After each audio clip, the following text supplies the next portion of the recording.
Doctor Shivani, ఇదివరకు మనం India అన్హెల్దీగా ఉండేది కాదు, ఇప్పుడు అన్హెల్దీగా మారింది బికాజ్ నంబర్ ఆఫ్ ఈ లైఫ్ స్టైల్ రిలేటెడ్ బాగా లాంజివిటీ పెరిగింది, కానీ ఇవి వచ్చేస్తున్నాయి అంటారు. Tell me the top three reasons అండి ఎందుకు ఇలా మనం మారిపోయాం. Okay, see if we want to see the differences, అంటే మన ముందు జనరేషన్స్కి మన జనరేషన్కి మన నెక్స్ట్ జనరేషన్కి డిఫరెన్స్ తెలియాలంటే first thing food, second activity.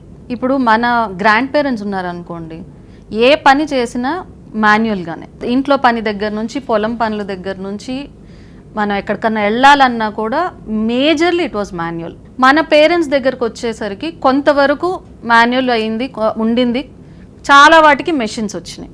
ఇప్పుడు అన్నిటికీ మెషిన్సే, మనం చేతులు కాళ్ళతో మనం చేసే పనే లేదు అసలు. ఇప్పుడు అసలు కర్టెన్ వేయడానికి కూడా రిమోట్ తో ఫ్యాన్ ఆన్ చేయాలన్నా, టీవీ ఆన్ చేయాలన్నా, లైట్స్ ఆన్ చేయాలన్నా అన్నిటికీ రిమోట్సే. ఇక్కడ నుంచి అక్కడికి వెళ్ళాలి అని అంటే సైకిల్స్ కూడా వాడట్లేదు ఇప్పుడు. చిన్నప్పుడు బావిలో నీళ్లు తోడుకునే అసలు పరిస్థితులు ఇప్పుడు అసలు గ్రామాల్లో ఎక్కడ ఉండొచ్చులేండి, అక్కడ కూడా లేవండి. ఇప్పుడు అన్ని చోట్ల బోర్లు వచ్చినాయి, ట్యాప్లు అన్నీ రెడీ టు యూజ్, రెడీమేడ్. ఒక టైంలో మన జనరేషన్లో అయినా మనం సైకిల్స్ వాడేవాళ్ళం.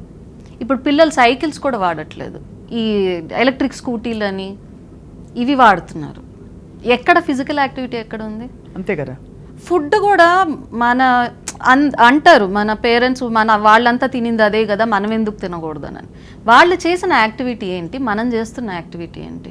అంతే కదా. ఇవి అండ్ ఇంకోటి అంటే ఫుడ్ కూడా మన దగ్గర మనం ఇవాల్వ్ చేసుకుంది కన్నా కూడా ఇంపోర్ట్ చేసుకుంది ఎక్కువ. ఒకప్పుడు యుఎస్లో డయాబెటీస్ పేషెంట్స్ చాలామంది ఉండేవాళ్ళు, ఎక్కువ అక్కడే ఉండేవాళ్ళు, మనకి లేరు అప్పుడు, మన ముందు జనరేషన్ వరకు కూడా. గత 3-4 డెకేడ్స్ నుంచి ఎక్కువైంది. ఎందుకు అని అంటే వాళ్ళ ఫుడ్ హ్యాబిట్స్ మనం ఇంపోర్ట్ చేసుకున్నాము. ఇప్పుడు వాళ్ళు ఏం చేస్తున్నారు, వాళ్ళు హెల్దీగా వెళ్తున్నారు. ఎందుకంటే నేను అందరూ జంక్ ఫుడ్ తింటే మీకు డయాబెటీస్ వస్తుందంటే ఆ జంక్ ఫుడ్ అక్కడి నుంచి వచ్చింది, వాళ్ళకి లేదు, మనం ఎందుకు క్యాపిటల్ అయ్యామని అర్థం కాదు. అది ఇదే కారణం. వాళ్ళు రియలైజ్ అయ్యారు, మనం ఇంకా రియలైజ్ అవ్వలేదు. వాళ్ళు రియలైజ్ అయ్యి వాళ్ళు హెల్దీ ఈటింగ్ హ్యాబిట్స్కి వెళ్తారు. ఇప్పటికి కూడా మనం పాత ఇంగ్లీష్ అంటే 90s 2000s ఇంగ్లీష్ మూవీస్ చూస్తే బ్రేక్ఫాస్ట్ అంటే ఫస్ట్ ఒక గ్లాస్ ఆఫ్ జ్యూస్ ఉంటుంది, ఆరెంజ్ జ్యూస్ కంపల్సరీ ఉంటుంది. అక్కడ నుంచి అది మన వాళ్ళు కూడా అది చాలా హెల్దీ అని అనుకుంటారు. అలాగే సీరియల్స్, కార్న్ఫ్లేక్స్, మ్యూస్లీ ఇవన్నీ అక్కడ నుంచి వచ్చినవే. మనం ఏ సినిమా ఏ సిరీస్ తీసినా కూడా బ్రేక్ఫాస్ట్ అంటే ఒక బౌల్ ఆఫ్ సీరియల్, ఒక గ్లాస్ ఆఫ్ జ్యూస్, ఏముంది అందులో కార్బ్స్ తప్ప ఏమీ లేదు. అందులో జ్యూస్ చాలా పెద్ద జ్యూస్, అసలు పెద్ద తప్పట కదా. అవును, జ్యూస్ అంటే జంకే. బాగా చెప్పారు. నేను నా పేషెంట్స్ అందరికి జ్యూస్ ఈజ్ జంక్. పైగా మేము హోమ్ మేడ్ అని చెప్పి మీరు హోమ్ మేడ్ చేయండి, షుగర్ యాడ్ చేయకుండా పిండుకోండి, బయట టెట్రా ప్యాక్స్ తెచ్చుకోండి, బయట మీరు జ్యూస్ షాపులకి వెళ్ళి తాగండి, ఏది మంచిది కాదు. అంతే పీరియడ్. సో అదే మరి అయితే ఇప్పుడైతే లైఫ్ స్టైల్ మారిపోయి ఇప్పుడు మళ్ళీ కొద్ది మందిలో అవగాహన పెరుగుతుంది. ఇప్పుడు మన జనరేషన్ లో ఇప్పుడున్న టీనేజ్ పిల్లలు కొంచెం కాన్షియస్ అవుతున్నారు, బికాజ్ వాళ్ళకి చూడడానికి కూడా social media influence, they want to look good. So because I am seeing my own son, he is 14 now. So ఒక 1 year 2 years బ్యాక్ వరకు చాలా కష్టం అయ్యేది వాడిని కంట్రోల్ చేయడం. ఎవ్రీ వీకెండ్ వస్తే కంపల్సరీ ఏదో ఒక జంక్ ఫుడ్ ఉండాల్సిందే, అలా అలవాటు అయిపోయింది పిల్లలకి.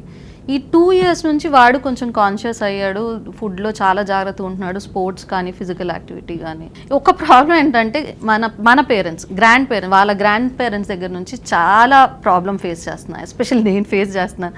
నేను విన్నాను చాలా మంది దగ్గర, అన్నం సరిగ్గా పెట్టట్లేదు నువ్వు వాడికి. అదే చాలా మంది వచ్చి చెప్తారు, అంటే పిల్లాడికి అన్నం పెట్టు, పర్లేదులే డైటింగ్లు జంకులు ఇవన్నీ కాదు, పెట్టు ఫుల్ గా. అంటే అన్నం ఎక్కువ తింటేనే బలము. ఇప్పుడు మామూలుగా మన ఫైబర్, ప్రోటీన్ ఎక్కువ తినాలి అంటే ఏం చేయాలి? వెజిటేబుల్స్ ఎక్కువ తినాలి, ప్రోటీన్ రిచ్ ఫుడ్, చికెనో, ఎగ్సో, పన్నీరో ఇవి ఎక్కువగా తినాలి, రైస్ తక్కువ తినాలి. ఇప్పుడు వాళ్ళ దృష్టిలో మనం రైస్ పెట్టట్లేదంటే వాళ్ళకి తిండే పెట్టట్లేదని అన్న ఫీలింగ్లో ఉన్నారు. అది పోవాలి. ఇప్పుడు అదే చెప్తుంది, ఇప్పుడు మన ఈ జనరేషన్ పిల్లల్ని సగం చెడగొట్టింది గ్రాండ్ పేరెంట్స్ కన్నా ఎక్కువ. అదే ఖచ్చితంగా మీరు చెప్పేది 100% అర్థమవుతుంది. అది ఆ సెంటిమెంట్ లో ఇంట్లో అమ్మలు నలిగిపోతున్నారు. అదే నన్ను మా అమ్మగారు రోజు ఫోన్ చేసినప్పుడల్లా అదే అంటారు, వాడికి అన్నం పెట్టట్లేదు, నువ్వు అన్నం పెట్టట్లేదు అని. అంటే చిన్నప్పుడు ఆ సెంటిమెంట్ ఉండేది. 6-7 చపాతీలు తిన్నా కూడా అయ్యో పెరుగన్నం తెలియదు, అది ఎన్ని తిన్నా కూడా. ఇదొకటి చాలా మంది అనుకుంటారు నేను ఎక్కువ చపాతీలు అంటే టిఫిన్, తినట్లేదు, అందుకని దోశలు చపాతీలు ఇవి టిఫిన్. నేను ఎక్కువ తినట్లేదు, నేను రైస్ అసలు తినట్లేదు అంటారు. ఏం తింటున్నారు చెప్పండి అంటే పొద్దున 4 నుంచి 6 ఇడ్లీలు, 3 దోశలు, మధ్యాహ్నం 4-5 చపాతీలు, రాత్రి మళ్ళీ టిఫినే. ఏం టిఫిన్ అని అడిగితే ఇడ్లీయో దోశో ఇవి, గోధుమ నూక ఉప్మా.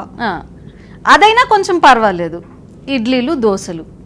అందులో ఏముంటుంది, మెయిన్ సోర్స్ ఏంటి, అందులో మెయిన్ ఉండేది ఏంటి, ఇడ్లీలో దోశలో పిండిలో. అది గుర్తుంచుకోవాలి, అది మర్చిపోతున్నారు అందరూ. అంటే ఎక్కువ తినను అంటారు. 4 ఇడ్లీలు అంటే చాలా తక్కువనని వాళ్ళకి అనిపిస్తుంది. కరెక్ట్. ఇప్పుడు చపాతీ అయినా రైస్ అయినా ఈ సీరియల్స్ గ్రెయిన్స్ అన్నిట్లో మనకు ఉండేది కార్బ్సే. Rice, wheat, jowar, bajra, millets, ragi, వీటిల్లో మెయిన్ న్యూట్రియంట్ వచ్చేసి కార్బోహైడ్రేట్. కానీ కొన్ని కొంచెం బెటర్. ఎస్, కొన్నిట్లో కొంచెం ఫైబర్ ఎక్కువ ఉంటుంది, కొన్ని మైక్రో న్యూట్రియంట్స్ అటు ఇటుగా ఉంటాయి. సో కానీ మేజర్ ఉండేది కార్బ్స్. సో మనం ఇది తీసుకునేటప్పుడు ఎప్పుడైనా లిమిట్లోనే తీసుకోవాలి. అంతే. మీరు చపాతీ తింటున్నారు కదా అని చెప్పి నేను 5 చపాతీలు తింటాను, నేను రైస్ తినట్లేదు అంటే అది హెల్దీ కాదు. అంతే కదా. అది